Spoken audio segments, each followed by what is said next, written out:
তিনটি মানুষ ও একটি পাথর। আমাদের পূর্বের সময়ে তিনজন ব্যক্তি একসাথে ভ্রমণ করছিলেন।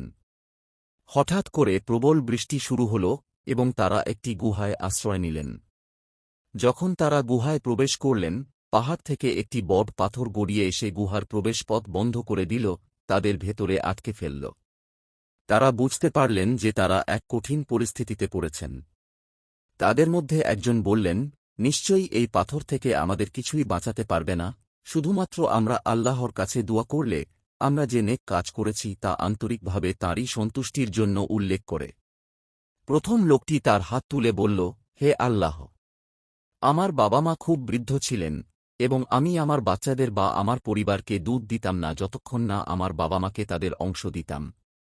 একদিন আমি চারণভূমির খোঁজে অনেক দূরে গিয়েছিলাম এবং তারা ঘুমিয়ে পড়ার আগে ফিরে আসতে পারিনি। আমি তাদের অংশটুকু দহন করলাম এবং তাদের ঘুমন্ত অবস্থায় পেলাম। তাদের জাগানো আমার কাছে অপছন্দ ছিল এবং তাদের আগে আমার পরিবারকে দুধ দেওয়াও আমার অপছন্দ ছিল। তাই আমি ভোরের আলো ফুটলে তাদের জেগে ওঠা পর্যন্ত দুধের বাটি হাতে নিয়ে অপেক্ষা করলাম। তারপর তারা তাদের অংশটুকু পান করলেন।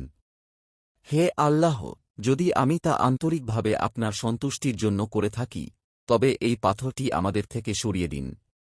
পাথরটি সামান্য নড়ে উঠল, কিন্তু তাদের পালানোর জন্য যথেষ্ট ছিল না। দ্বিতীয় লোকটি তখন দোয়া করল, হে আল্লাহ! আমার এক চাচাতো বোন ছিল যাকে আমি অন্য যে কারো চেয়ে বেশি ভালোবাসতাম এবং আমি তাকে কামনা করতাম, কিন্তু সে আমাকে প্রত্যাখ্যান করল। তারপর এক কঠিন বছর এলো এবং সে আমার কাছে সাহায্য চাইতে এলো।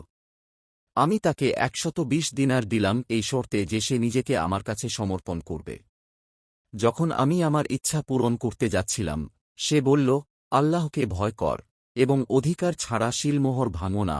আমি তৎক্ষণাৎ তার থেকে সরে আসলাম, যদিও সে আমার কাছে সবচেয়ে প্রিয় ব্যক্তি ছিল এবং আমি তাকে যে টাকা দিয়েছিলাম তা রেখে দিলাম। হে আল্লাহ, যদি আমি তা আন্তরিকভাবে আপনার সন্তুষ্টির জন্য করে থাকি, তবে এই পাথরটি আমাদের থেকে সরিয়ে দিন। পাথরটি আরও সরে গেল, কিন্তু তখনও তাদের বের হওয়ার জন্য যথেষ্ট ছিল না। অবশেষে তৃতীয় লোকটি দোয়া করল, হে আল্লাহ! আমি কিছু শ্রমিক ভাড়া করেছিলাম এবং তাদের মজুরি দিয়েছিলাম, কিন্তু একজন লোক তার প্রাপ্য নেওয়ার আগেই চলে গিয়েছিল।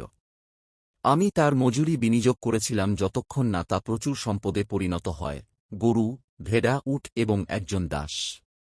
অনেক দিন পর সেই শ্রমিক ফিরে এসে বলল, হে আল্লাহর বান্দা, আমাকে আমার মজুরি দিন। আমি তাকে বললাম, তুমি যা দেখছ, গরু, ভেড়া, উট এবং দাস, সবই তোমার মজুরি। সে উত্তর দিল, হে আল্লাহর বান্দা, আমাকে উপহাস করো না। আমি বললাম, আমি তোমাকে উপহাস করছি না। সুতরাং সেসব নিয়ে চলে গেল, কিছুই রেখে যায়নি। হে আল্লাহ, যদি আমি তা আন্তরিকভাবে আপনার সন্তুষ্টির জন্য করে থাকি, তবে এই পাথরটি আমাদের থেকে সরিয়ে দিন। তার দুয়ার পর পাথরটি পুরোপুরি সরে গেল এবং তিনজন ব্যক্তি গুহা থেকে বেরিয়ে আসতে পারলেন। গল্পের নৈতিক শিক্ষা। নবী মুহাম্মদ কর্তৃক বর্ণিত এই শক্তিশালী গল্পটি আমাদেরকে খাঁটিভাবে আল্লাহর সন্তুষ্টির জন্য করা আন্তরিক কাজের অপরিসীম শক্তি শিক্ষা দেয়। এটি তুলে ধরে যে এমনকি সবচেয়ে কঠিন পরিস্থিতিতেও আমাদের আন্তরিক কাজগুলো, যত ছোটই মনে হোক না কেন, আল্লাহর পক্ষ থেকে মুক্তি ও রহমতের মাধ্যম হতে পারে। এই বরকতময় শুক্রবারে